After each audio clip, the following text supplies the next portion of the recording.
محمد رسول اللہ صلی اللہ علیہ وسلم کے مطابق عرض کرنا چاہتا ہوں۔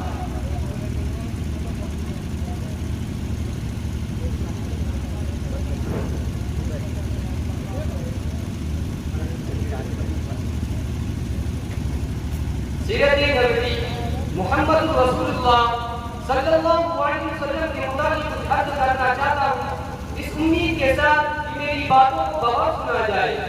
جب اسلام باران کی ٹوٹی سے پھیلنا شروع ہوا اور آپ صلی اللہ علیہ وسلم اپنے روشنی سے دنیا والوں کو منور کرنے لگے تو باطل پرستوں میں کھلبلی مچ گئی۔ ساری قوت و طاقت دل و دماغ نور اسلام کو اٹھانے میں صرف کرنے لگے، مگر حق کی آواز روز بروز بڑھتی ہی جا رہی تھی۔ حضرات سنسار نبی محرم کمانیاں ہے کہ مکہ کے تمام لیڈروں نے مل کر ایک میٹنگ کی۔ ابو جہل نے پوری قوم کو للکارا کہ اے عرب و عربو، جس کو ہم بچہ کا کھیل سمجھ رہے تھے، وہ آج ہمارے دین اور عزت و آبرو کے لیے طوفان بن چکا ہے۔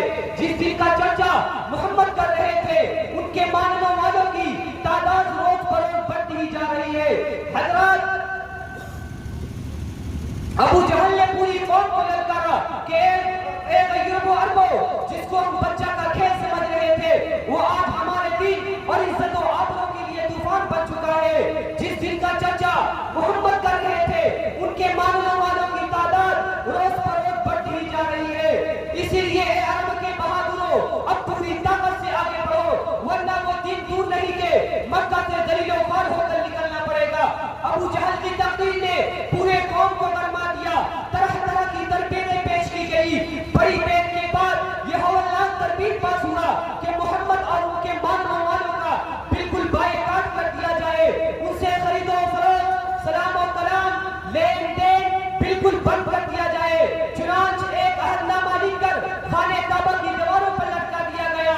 یہ پوری قوم کا فیصلہ تھا، اس کے خلاف کسی کی مجال نہ تھی، کسی کے خلاف کسی کی اختیار نہ تھی۔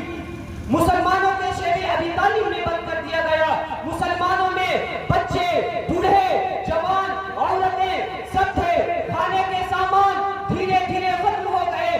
درختوں کے چھالے کھا کھا کر، کاٹے چبا چبا کر دن کاٹنے لگے۔ صرف ایک دن کے لیے پابندی ایام حج میں ہٹا لی گئی۔ مسلمان گھاٹی سے باہر آ گئے، آنکھیں دھنس گئے، کپڑے پھٹ گئے، قدم لڑکھڑا رہے تھے۔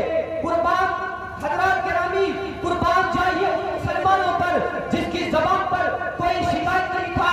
مسلمانوں کی خستہ حالت دیکھ کر کفار کہا لگا رہے تھے اور کہہ رہے تھے کہ اے مسلمانوں، تم اپنے آباء و اجداد کا دین چھوڑ کر کیوں ہلاک و برباد ہو رہے ہو؟ تم اب بھی محمد کا راستہ چھوڑ دو، ہم تم پر سے یہ ساری پابندی ہٹا لیں گے۔ مگر مسلمانوں نے جواب دیا کہ اے کفار، سن لو، ہم حق پا چکے ہیں، ہم دربار محمد میں اقرار محمد کر چکے ہیں، ہم گفتار محمد سے محبوب کر دیے ہیں، لہذا ہم طوفان سے ٹکرا سکتے ہیں، خون کا دریا بہا سکتے ہیں، آپ کے بستر پر سو سکتے ہیں، تڑپ تڑپ کر دم توڑ سکتے ہیں، مگر مصطفیٰ کی رسالت کا انکار نہیں کر سکتے۔ اس ابتلاء و آزمائش کے بعد پورے 3 سال مکمل ہونے والے ہیں۔ وَمَا عَلَيْنَا إِلَّا الْبَلَاغُ